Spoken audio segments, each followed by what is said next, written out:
ठीक है। तो आज अपन पढ़ेंगे पशुओं में बांझपन, है ना। तो इसमें एक चीज़ पहले बता दूं आपको, दो शब्द होते हैं, एक तो होता है इनफर्टिलिटी, एक होता है स्टेरिलिटी। ठीक है। इनफर्टिलिटी का मतलब हम जो पढ़ रहे हैं एक तरह से इनफर्टिलिटी पढ़ रहे हैं, मतलब ऐसी दिक्कत जिसमें पशु जो है बच्चा नहीं दे पा रहा है, ज्ञापन नहीं हो पा रहा है ना। और तो वो एक ट्रीटेबल है, उसका उपचार करके अपन को सही कर सकते हैं। एक होता है स्टेरिलिटी। स्टेरिलिटी मतलब परमानेंटली बांझ हो गया वो, है ना, वो बच्चा दे ही नहीं पाता। तो ठीक है। तो अब इसमें अपन देखते हैं कि जब पशु परिपक्व हो गया, है ना, वो प्यूबर्टी आ गई उसमें, तो उसके बाद में पशु ऋतु में आने लगता है, हीट में आने लगता है रेगुलर, है ना, 18 से 21 दिन में। अब ये आता कब है, जब उसकी जो वेट है, उसका वज़न जो है, उसका एडल्ट जो वेट होता है, पशु जब पूरा बड़ा हो जाता है उस समय जो वज़न होता है उसका 60 से 66% वज़न आ जाता है, या रफली अपने एक आइडिया ले लें कि 250 से 250 किलो वज़न उसका हो जाता है, तब वो हीट में आने लग जाता है और वो ज्ञापन होने लायक रह जाता है। ठीक है, उसको ज्ञापन कहा जा सकता है। लेकिन उसको हमने, या तो वो गर्मी में नहीं आया, और गर्मी में आया तो अपन 3 4 5 बार उसको क्रॉस करवा दिया। क्रॉस भले हमने नेचुरल करवाया, उसको नेचुरल करवाया या फिर एआई से करवाया, दोनों ही कंडीशन में ठहर नहीं पाया, तो उस पशु को हम बांझपन की श्रेणी में मानेंगे। अब ये भी दो तरह का होता है, एक होता है हमारा लघुकालीन बांझपन, एक होता है स्थायी बांझपन। अब लघुकालीन में आप देखोगे तो कई बीमारियां इस तरह की हैं, जैसे खाने पीने की कमी है, विलंबित ऋतुकाल है ना, उचित तरीके से गर्मी के समय का पता नहीं लगा पा रहे हो, मतलब आपकी गड़बड़ियाँ छोटी मोटी गड़बड़ियाँ हैं वो, जिनको आप ठीक कर सकते हो। दूसरा है स्थायी बांझपन। उसमें आप देखोगे तो कई तरह की चीज़ें, जैसे प्रजनन अंगों की बीमारियां हैं, पशुओं का गर्मी पे नहीं आना, मतलब आ ही नहीं रहा गर्मी पे, वो परमानेंट एनिस्टस में है। डिंब का परिपक्व नहीं होना, मतलब उसका जो ओवा है वो तैयार ही नहीं हो रहा। उसके बाद में रजस्खलन नहीं हो पाना, जो ओवम है, जो ओवेरी से अंडा निकलता है, वो वहाँ से निकल ही नहीं पा रहा है, ओवुलेशन नहीं हो पा रहा उसका। उसके बाद में फर्टिलाइजेशन नहीं हो पा रहा, या फिर जो गर्भ का मरना, मतलब एबॉर्शन हो जा रहा है। बच्चा जो है शुरुआत में ही जब फर्टिलाइजेशन हो गया, उसके बाद वो छोटा सा है, उसी टाइम पे मर जा रहा है। तो एक तरह से ये चीज़ भी दो तीन तरह की होती है।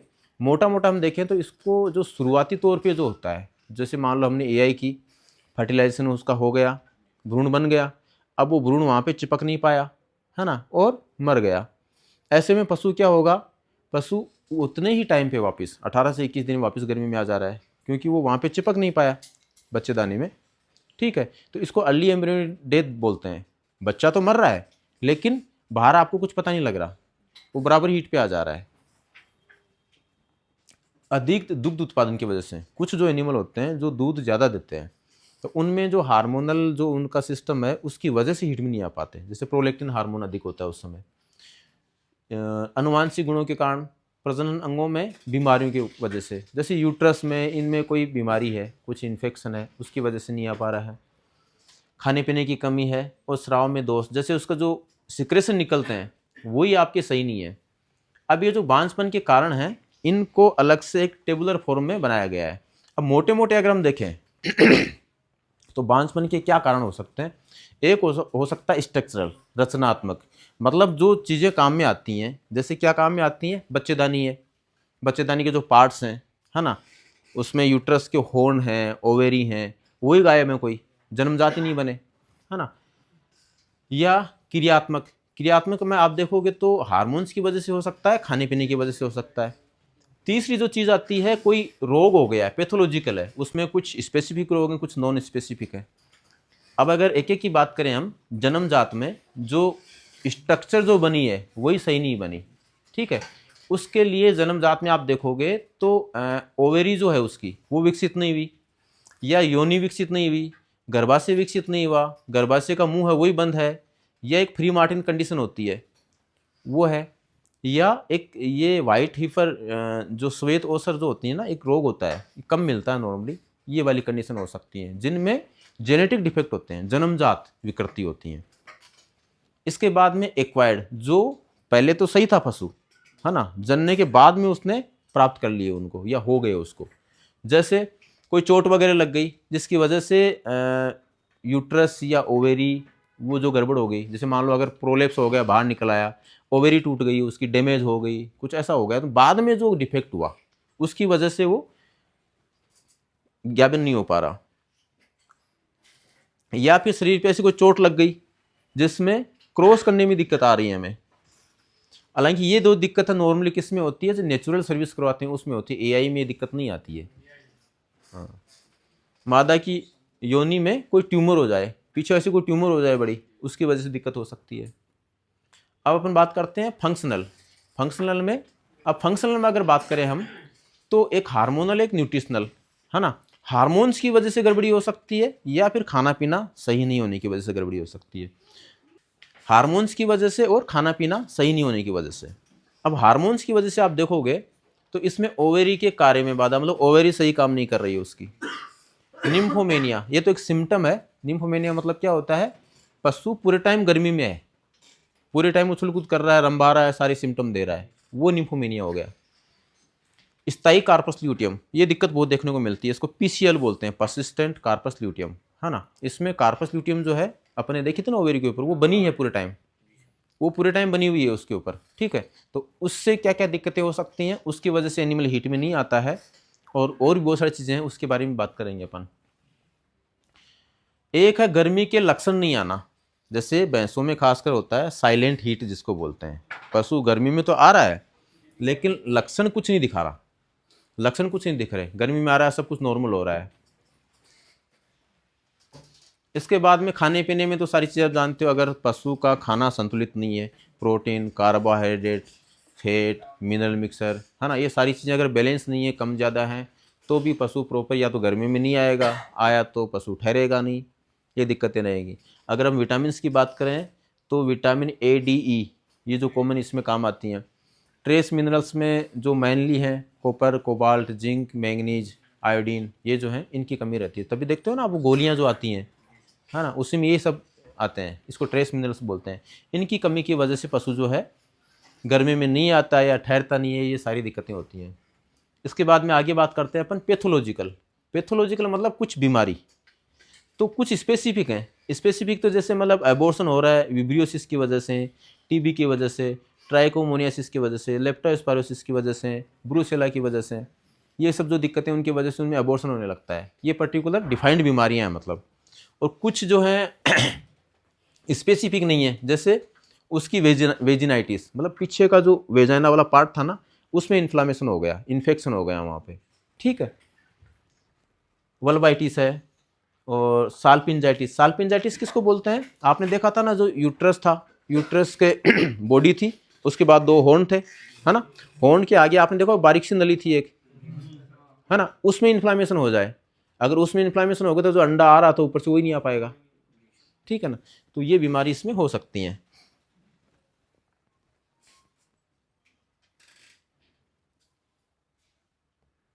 इसमें कुछ कॉमन चीज़ आपको बता दूं पहले मैं। जब भी अपन ये इनफर्टिलिटी की बात करते हैं तो मोटी मोटी जो दिक्कतें सामने आती हैं, सबसे पहली दिक्कत पशु का जो हेल्थ है वो पूरा नॉर्मल होना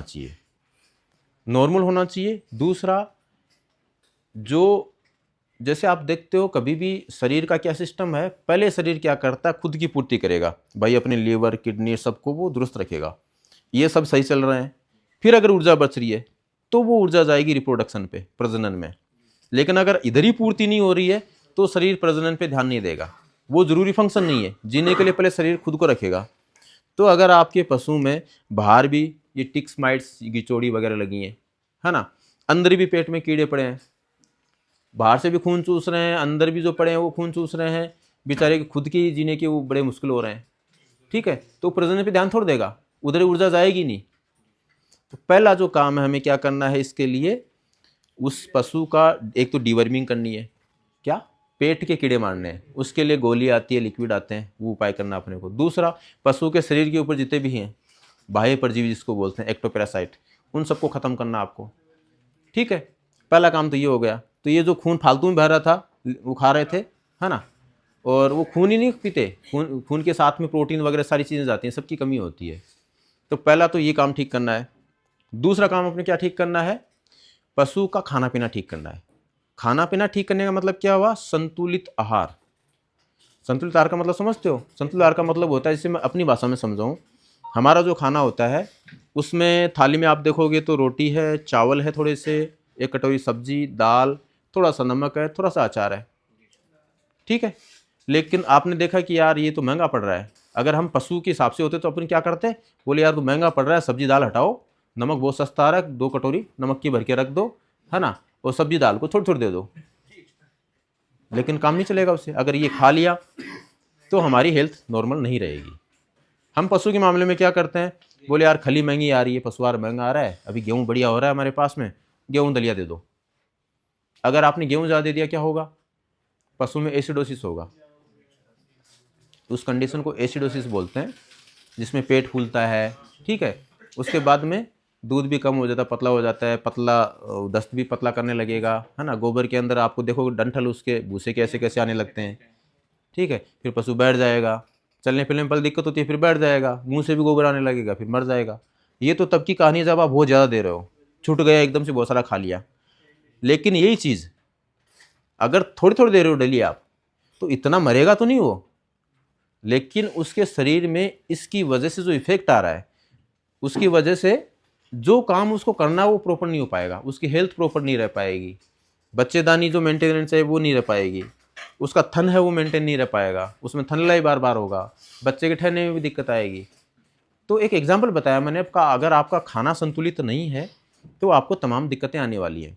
तो इसी तरह पशुओं के लिए भी अलग खाने का तरीका है। उनमें फिक्स है कि भैया कार्बोहाइड्रेट इतना, प्रोटीन इतना रखना, आपको फेट इतना रखना है, उसमें फाइबर इतना रखना है ना, और मिनरल्स विटामिन का भी रखना है। तो ये आपका सही रहेगा, तो एक नॉर्मल वे में जो दिक्कतें आती हैं वो आपकी पूरी खत्म हो जाएंगी, ठीक है। अब इसमें कुछ डिटेल बात कर लेते हैं, थोड़ी थोड़ी जो इंपॉर्टेंट चीज़ें हमारे लिए। एनाटॉमिकल डिफेक्ट की अगर हम बात करते हैं तो एक होता है क्रिप्टोकिज्म या रिग बोलते हैं इसको। इसका मतलब क्या होता है?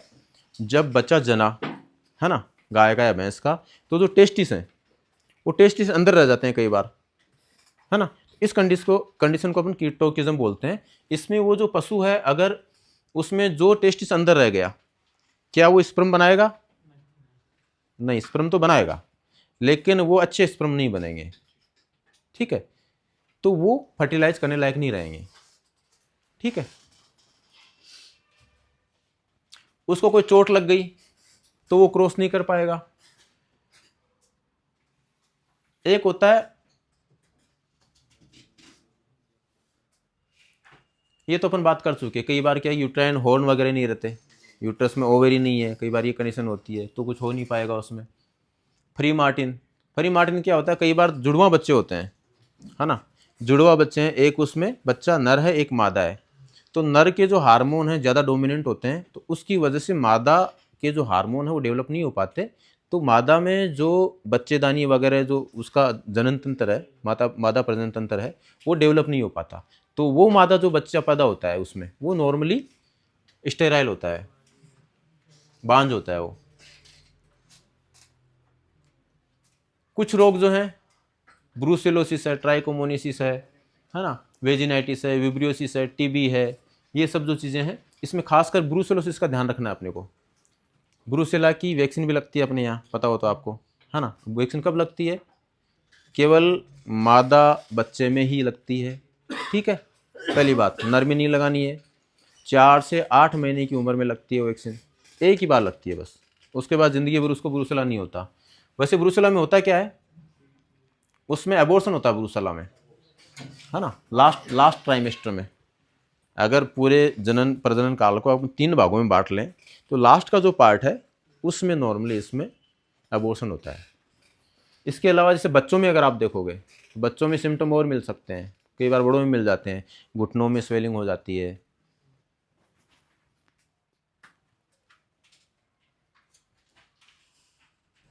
एक ये बहुत कॉमन मिलता है, हार्मोनल असंतुलन, है ना। हार्मोन जो है वो संतुलित नहीं होते, उसकी वजह से प्रजनन में दिक्कत आती है और पशु बांझ रह जाता है। तो इसके लिए भी अपन बात करेंगे। इसमें देखेंगे तो अपन मोटी मोटी चीज़ें अगर बात करें अपन, तो एक तो कार्पस ल्यूटियम का रहता है, PCL, परसिस्टेंट कार्पस ल्यूटियम है। और क्या होता है, जो फॉलिकल है, ओवेरी है, उसमें ग्राफिन फॉलिकल बनता है ना, उससे ओवुलेशन होता है, अंडा बाहर आता है। लेकिन ये प्रक्रिया जो होती है ये LH हार्मोन की वजह से ओवुलेशन होता है। तो वो LH हार्मोन ही प्रॉपर नहीं है तो ओवुलेशन नहीं हो पाएगा। ओवुलेशन नहीं हो रहा, वो फॉलिकल बड़ा होता जा रहा है ना, इसको फॉलिकुलर सिस्ट बोलते हैं। और यही सिस्ट लंबे टाइम तक रहती है तो ल्यूटियल में चेंज हो जाती है, उसका ल्यूटियनाइजेशन हो जाता है ना। तो फॉलिकुलर जब सिस्ट होती है तब तो एनिमल हीट में आता है, वो हर 4-8 दिन से हीट में आएगा बार बार, उसमें सिम्टम भी निम्फोमेनिक रहेंगे, है ना, लंबे टाइम तक हीट में रहता है वो। लेकिन ल्यूटियल सिस्ट हो जाएगी तो उसमें तो हीट में नहीं आएगा पशु। उसके अलावा और सिम्टम और आने लगेंगे उसमें, उसकी गर्दन बिल्कुल ऐसे हो जाएगी जैसे भैंसा हो या सांड हो, वो बिल्कुल तगड़ी हो जाएगी। वो पूंछ का जो हिस्सा है जहाँ से पूंछ निकलती है ना, वो ऐसे उठ सा जाएगा, उसको स्लेटी हम बोलते हैं, है ना। तो ये इस तरह के सिम्टम आने लगते हैं।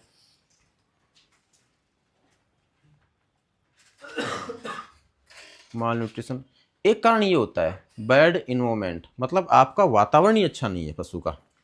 जहाँ आप रख रहे हो जिस शेड में, वहाँ पे हवा सही से नहीं है, वेंटिलेशन नहीं है, उमस ज़्यादा है वहाँ पे, है ना, लाइट की भी प्रॉपर व्यवस्था नहीं है, तो गंदगी है वहाँ पे, तो ये सही नहीं है, तो उसका भी पशु के स्वास्थ्य पे प्रभाव पड़ता है।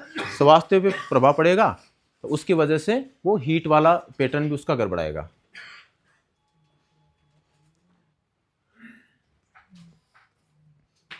अब इसका डायग्नोसिस कैसे करेंगे अपन? पशु गर्मी में तो नहीं आ रहा, ठहर तो नहीं रहा, तो डायग्नोसिस के लिए सबसे पहला काम हमारा हिस्ट्री, उसकी हिस्ट्री लेनी पड़ेगी। हिस्ट्री में क्या लोगे कि भैया पिछली बार क्या हुआ था, कब जनी थी, कैसे जनी थी, डिस्ट्रोकिया हुआ था उसको, या कि प्रोलेप्स, पूरा प्रोलेप्स ही हो गया था यूट्रस का, या उसकी जो जड़ फंस गई थी, आरोपी हो गया था। ये सारी अपन उसकी हिस्ट्री लेते हैं, उसके बाद अपन किसी उस पर पहुँच पाते हैं नतीजे पे। अब इसके लिए आपको टेस्ट करना पड़ेगा बाद में। सिंपल टेस्ट तो क्या करोगे आप, हाथ डाल के एक बार चेक करोगे, पर रेक्टल, है ना, दोनों तरीके से। पर रेक्टल करने से पहले एक बार डायरेक्ट आप वेजाइना से हाथ डाल के, है ना, सर्विक्स के मुंह पे आप जाओगे, तो वहाँ से वापस हाथ पीछे लाओगे, तो आप हाथ को जब देखोगे उस पर जो डिस्चार्ज लगा हुआ है वो बदबूदार है क्या या कैसा है, उससे आपको ये पता लग जाएगा कि उसके यूट्रस में या वेजाइना में, है ना, वहाँ पे इन्फेक्शन तो नहीं है, जो डिस्चार्ज बन रहा है वहाँ पस बन रहा है, ठीक है। उसके बाद में आप जो हाथ है फिर रेक्टम में डालोगे, है ना, रेक्टम में गोबर निकाल के उसको चेक करोगे आप बच्चेदानी को कि यूट्रस कैसा दिख रहा है आपको, बड़ा दिख रहा है, नॉर्मल है ना, या ऐसा लग रहा है कि बिल्कुल बैलून जैसा हो रहा है, कुछ भरा हुआ है उसके अंदर। तो ये सारी कंडीशंस आप चेक करोगे तो पता लगेगा। अब ये जब आप उसको चेक करोगे तो क्या क्या चीज़ें आपको मिल सकती हैं? एक तो परसिस्टेंट कार्पस ल्यूटियम मिल सकती है। परसिस्टेंट कार्पस ल्यूटियम का पता कैसे लगेगा? जैसे आज आपने चेक किया उसके ओवेरी में, है ना, ओवेरी को देखा तो उसमें CL मिली, आपको कार्पस ल्यूटियम मिली, राइट साइड में मिली मान लो। 10 एक दिन बाद फिर आपने चेक किया तो वापस वहीं पे है वो, राइट साइड में वहीं पे। फिर 10 दिन बाद में किया, फिर वहीं पे है। इसका मतलब वो CL जो है कार्पस ल्यूटियम परसिस्टेंट है, प्रेजेंट है वहाँ पे पूरे टाइम, एक ही ओवरी में एक ही जगह पे। तो ये परसिस्टेंट कार्पस ल्यूटियम का केस हो गया, ठीक है। तो ये जब भी CL प्रेजेंट होती है, कभी भी CL प्रेजेंट होती है, तो इसका काम क्या होता है? प्रोजेस्टेरोन बनाना। प्रोजेस्टेरोन का क्या काम है? यूट्रस में बिल्कुल हलचल नहीं करना, मेंटेन रखना उसको। मतलब जब बच्चा होता है ना यूट्रस में, बच्चेदानी में, तो बच्चे को सुरक्षित रखना है, तो मतलब बच्चेदानी में संकुचन नहीं होना चाहिए, बच्चे को सुरक्षित रखना है ना, तो उसमें कोई संकुचन नहीं होगा, शांति से वहाँ रहेगा बच्चा, ठीक है। तो ये इधर जब बच्चेदानी में कुछ भी नहीं है फिर भी प्रोजेस्टेरोन रिलीज हो रहा है ना, तो इसमें कोई भी कंडीशन हो सकती है, कोई भी कंडीशन हो सकती है इसमें। जैसे बच्चेदानी के अंदर कुछ भी प्रेजेंट हो, पस प्रेजेंट हो सकता है, पायोमेट्रा, उसके अंदर म्यूकस प्रेजेंट हो सकता है, म्यूकोमेट्रा, है ना, हाइड्रोमेट्रा, पानी होता है, या फिर कई बार बच्चा मर गया, है ना, वो पड़ा हुआ है, सूख गया पूरा, या फिर उसमें इन्फेक्शन पहुंच गया, है ना, तो अगर सूख गया तो उसको मम्मीफिकेशन बोलते हैं, या फिर इन्फेक्शन पहुंच गया और बिल्कुल वो हड्डियां तैर रही हैं, है ना, और ऐसे लग रहा है कि अंदर कुछ गैस की भी आवाज़ आ रही है, इसको मैसेरेशन बोलते हैं। इस तरह की कोई भी कंडीशन हो सकती है, और ज़रूरी नहीं है भी हो, कुछ भी नहीं, यूट्रस नॉर्मल टाइप का दिख रहा है, तो टोनिसिटी दिख रही है, ये सारी कंडीशन हो सकती हैं। एक है एनिस्टस ओवेरी, मतलब ओवेरी में कोई एक्टिविटी नहीं है। आपने नाम सुना होगा स्मूथ ओवरी, आपने हाथ डाला, बच्चेदानी की ओवरी पकड़ी, छोटी सी ओवरी है, बिल्कुल चिकनी है, कुछ भी फील नहीं हो रहा उस पर, ना तो आपको सीएल जैसा फील हो रहा, ना पफोला जैसा दिख रहा, कोई फॉलिकल जैसा। तो ये एनिस्ट्रस वाली ओवरी, स्मूथ ओवरी कंडीशन है, तो यहाँ कोई एक्टिविटी नहीं चल रही है। उस ओवरी को अपने को जगाना पड़ेगा कि भैया तू काम स्टार्ट कर। तो अपन बोलते हैं ना ओवेरियन मसाज, वो उस समय अपन मसाज करते हैं, वो काम आती है। ल्यूगोल्स पेंटिंग करते हैं अपन। ल्यूगोल्स पेंटिंग कहाँ करते हैं? बच्चेदानी के रास्ते से, वेजाइना से होते हुए जो सर्विक्स का मुंह है वहाँ पे थोड़ा ल्यूगोल्स लगा देते हैं अपन, तो वो उसको इरिटेट करता है, तो जो ओवेरी जो है वो एक्टिव हो जाए उसके लिए। वेजाइना में इन्फेक्शन मिल सकता है, वेजिनाइटिस। यूट्रस में इन्फेक्शन, मेट्राइटिस। सर्विसाइटिस, सर्विक्स में इन्फेक्शन है। सर्विसाइटिस के बहुत सारे कारण हैं, उसमें कुछ कारण अपने लेवल के बताऊं मैं। जब आप शुरुआती तौर पे जब एआई करते हो, है ना, और एआई में अगर आपने जोर जबरदस्ती की, गन पास नहीं हुई, आप टेंशन में आ गए, आपने ऊपर नीचे कहीं भी घुसेड़ दिया, सर्विक्स में इंजरी कर दी, ब्लड आ गया, और वहाँ पे अगर इन्फेक्शन पहुँच गया तो उसको सर्विसाइटिस हो जाएगा। उसके अलावा और भारी बहुत सारे रूट हैं। Lack of tone in uterus, small ovary, inflamed vagina, tumour, कई बार गांठ भी मिल जाती है अपने को, वल्वाइटिस। अब अगर अपन इसकी बात करें ट्रीटमेंट की और प्रिवेंशन की, पहले तो प्रिवेंशन की बात कर लें। प्रिवेंशन मतलब रोकथाम, कि ये बीमारी हो ही नहीं, ये दिक्कत हो ही नहीं। इसके लिए क्या करें? इसके लिए सबसे बेसिक वही, सबसे पहले डीवर्मिंग करवानी है आपको। ठीक है, डीवर्मिंग करवा दिया आपने। अब जो कीड़े थे जो खा पी रहे थे, है ना, उसकी भरपूर्ति करनी है अपने को। उसकी पूर्ति कैसे करेंगे? एक तो मिनरल मिक्सर और मल्टीविटामिन दे देंगे अपन। तो इसके ये हो ही नहीं दिक्कत, इसके लिए आपकी सबसे पहली चीज़ डीवर्मिंग एनिमल की।